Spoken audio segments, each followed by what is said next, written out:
Yo, what's up, everybody? This is International Master Danny Rensch back here with another Chess.com YouTube channel video. Here we're rocking you with the live sessions. I'm playing a very strong player here, someone who's within 30 points of me on our own server. That is the Chess.com live chess server. And let's hope for an interesting battle. Right now we've started out with a sort of a weird transposition thing going on from some sort of potentially Queen's Indian defense. I tried to play a Blumenfeld. He took sort of a strange approach, deciding to allow me to take on d4 and take him with the knight with this early knight c3 deployment. This is not necessarily a bad approach either for really either side. I think it's probably about equal already. But it's an unorthodox one here. Black has an isolated queen pawn, but he also has a small lead development. I'd maybe like to play d4 and trade off my pawn. That's one idea I have in mind. I'd also like to try to just get a little bit of an initiative going on the queen side before my opponent has time to barrel down on my pawn. So I'm going to bring my pieces out as aggressively as I can. Now I'm preparing to play the move d4 and liquidate and equalize everything. He decides he doesn't want it. He's going to put the knight on d4, but instead, we'll get a transition here where we're both now fighting over this open c file. I'm a teeny bit worse structurally based on this d5 pawn blocking my own bishop. But otherwise, the position is very equal. Wow, that would have been a really great statement, Danny. A little tongue-tied here today. But the position is roughly equal, and both of us have been activating the king, which is, of course, one of the essential things you need to do in an endgame. And we're both sort of fighting just for critical squares right now. Not really any particularly concrete weaknesses in either player's camp to speak of. I'm going to try to create counterplay here on the queen side. Maybe play a4 and sack the pawn. If he takes it, I can play rook b4 with a double attack. That was one of my intentions there. Maybe now I can get away with c5 and create a passed d pawn for myself. I'm bringing my king onto the same file as his rook, but I don't think there's any real effective discovered checks, and I think that maybe that wasn't even necessarily the best move. I'll go ahead. Should I play d4 check? He'll play king d3 check. If I play king to d5, it's kind of, we get a double check, right? d3, king d5. If he has to guard the b3 pawn with rook b1, I have bishop f5 check, and I'm winning. So I like it. I like it a lot. If he puts the king on d2, then instead of going to d5 or b2, instead of going to d5, allowing bishop c4 check, I'll simply bring my king to d6, and now his b3 pawn is going to fall. At least I was hoping so. He says nay, the pawn will not fall. I'll go ahead and try to undermine this a little bit more. He might take e6. We'll go ahead and pre-move taking back, but he didn't.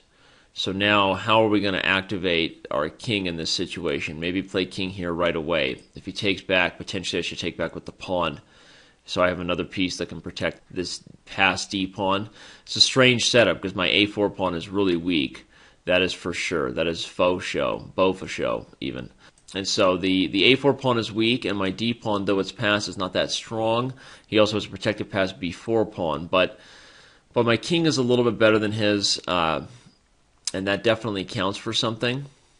Exactly how much, we're not sure. I'm going to try to get my rook active and creating threats.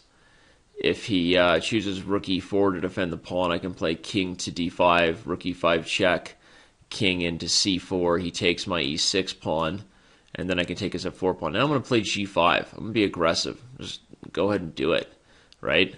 Now I need to play king to d5, but he's going to play check, and he's going to take the g5 pawn with his rook.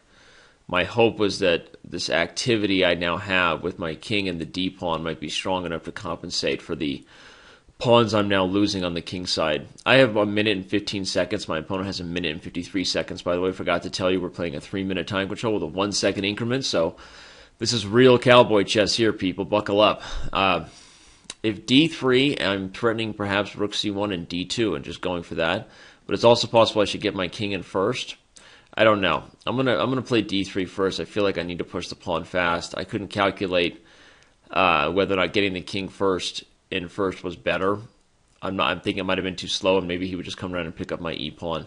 But it's also possible that this approach was not so good either.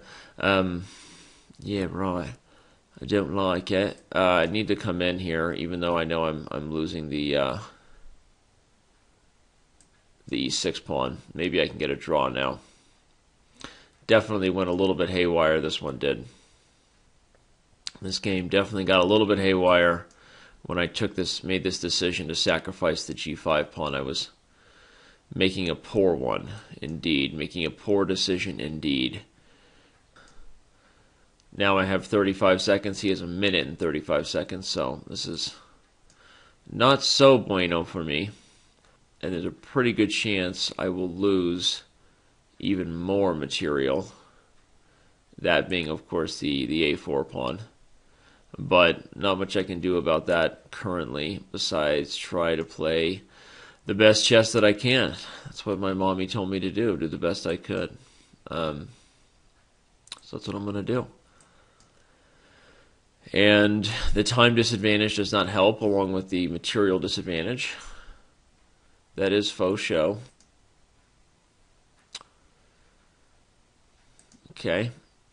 Well, I don't think there's anything for me to do but cry at this point. He's doing exactly what he needs to do. A very impressive win by my opponent. And with 20 seconds in a completely lost position, I will resign. Well, that was definitely a tough game. We're going to take a quick look at it as we try to do. This was a Queen's Indian avoiding a mainline Nimzo with the development of the knight to f3 rather than knight to c3.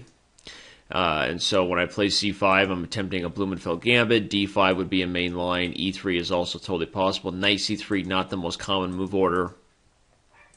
Very strange opening. And now my opponent really plays pretty well as we transition from a very equal opening into this potentially dead drawn ending, is like, on an unbiased perspective. But I did my best to create an advantage, trying to activate the ability to create a passed d pawn. But though I think it was an interesting, maybe a good decision, I think I misplayed it here, perhaps with this move a4. Maybe I should just take on c4 and play king to d5, but even that, maybe he gets access to my 7th rank. So it's possible I got a little bit overzealous with this d4 check. Maybe just king back to d6 right away with the threat of d4 check going after the b pawn. Something just a little more stable. I think I maybe overpushed this position, and it's strange because it was a very equal game, very closely contested game, and now I was really trying to win this position with this g5 approach, and again, perhaps that's just a little bit too ambitious. Maybe something like h6 first, and if he plays h4, I can try for g5 and make some trades. But the other option that's maybe possible is just to sit on the position a little bit and let him try to win, and maybe we have an equal position. I think I'm worse here, though, because I have this overextended a pawn. The e6 pawn is weak. So it's definitely not the best position, and I decided for aggressive counterplay, which turns out my d pawn was just not nearly as strong enough. Perhaps king here, as we were talking about, trying to lead the way with the pawn was a little bit better, keeping his king out of the fray, possibly. But in any case, I was worse, didn't have a lot of time to think about it, finished with semi-instructive technique, the way he took care of all my pawn weaknesses, and then eventually won the a-pawn, guaranteeing victory. Double-connected pass pawns are, as they say, a ton of fun, and not much I could do about that, and so I resigned. So, well, a tough live session's lost. I hope you enjoyed it, and I hope you're enjoying our YouTube channel. Hope you enjoyed this video, and I'll see you around on Chess.com.